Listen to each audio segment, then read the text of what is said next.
സാധനം ക്യാരറ്റ്, ഇഞ്ചി വെളുത്തുള്ളി പേസ്റ്റ്, പച്ചമുളക്, മല്ലിയില, ക്യാപ്സിക്കം, പിന്നെ ഉള്ളി,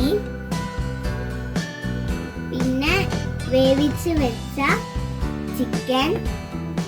ഇനി നമുക്ക് മക്രോണി ഒന്ന് വേവിച്ചെടുക്കാം. അതിന് ഞാൻ അടുപ്പത്ത് മക്രോണി വെച്ചിട്ടുണ്ട് വേവിക്കാൻ. ഇനി ഇത് ഒട്ടിപ്പിടിക്കാതെ വെക്കാൻ കുറച്ച് ഓയിൽ ഇതിലേക്ക് ഒഴിച്ചു കൊടുക്കാം.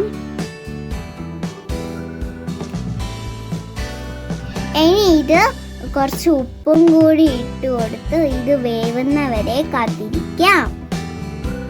2 ടീസ്പൂൺ ഉപ്പിട്ട് കൊടുക്കാം. നമ്മുടെ മക്രോണി ഇവിടെ വെന്തിട്ടുണ്ട്. ഇനി ഇത് ഒരു പാത്രത്തിലേക്ക് മാറ്റാം. ഇനി നമുക്ക് ഇത് തയ്യാറാക്കുന്ന വിധം നോക്കാം. അതിനു വേണ്ടി ഞാനൊരു പാത്രം അടുപ്പത്ത് വെച്ചിട്ടുണ്ട്. ഇനി ഇത് ചൂടായതിനു ശേഷം ഇതിലേക്ക് വെളിച്ചെണ്ണ ഒഴിച്ചു കൊടുക്കുക.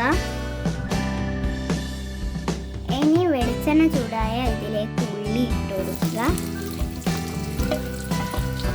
നന്നായി വഴറ്റുക.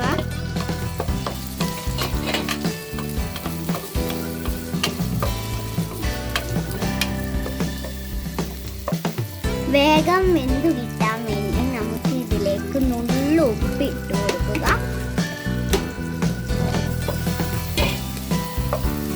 ഇഞ്ചിയും പച്ചമുളകും വെളുത്തുള്ളിയും ഇട്ട് നന്നായിട്ട് വഴറ്റുക.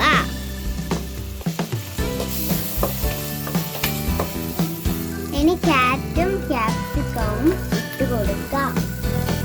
മല്ലിയിലയും.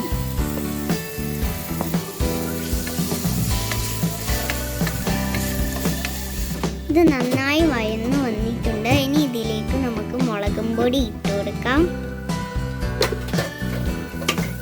1 ടീസ്പൂൺ മുളകും പൊടി. ഇനി ഇതിലേക്ക് കുറച്ച് ഗരം മസാല ഇട്ട് കൊടുക്കാം. ഇനി നമുക്ക് ഇതിലേക്ക് സോസ് ഒഴിച്ചു കൊടുക്കാം.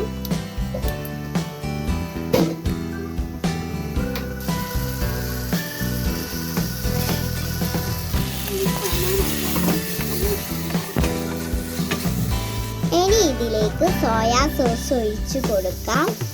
കുറച്ച്. ഇനി ഇതിലേക്ക് ഇറച്ചി ഇട്ട് കൊടുക്കാം. നമ്മൾ വേവിച്ച് വെച്ച ഇറച്ചി. ഇനി ഇതിലേക്ക് ഇറച്ചി ഇട്ട് കൊടുത്ത് നന്നായി വഴറ്റുക. ഇനി ഇതിലേക്ക് നമ്മൾ വേവിച്ച് വെച്ച മക്രോണി ഇട്ട് കൊടുക്കാം. അപ്പോൾ നമ്മുടെ മക്രോണി ഇവിടെ റെഡി ആയിട്ടുണ്ട്. നിങ്ങൾക്ക് ഈ വീഡിയോ ഇഷ്ടപ്പെട്ടെങ്കിൽ ലൈക്ക് ചെയ്യാനും ഷെയർ ചെയ്യാനും സബ്സ്ക്രൈബ് ചെയ്യാനും മറക്കരുതേ.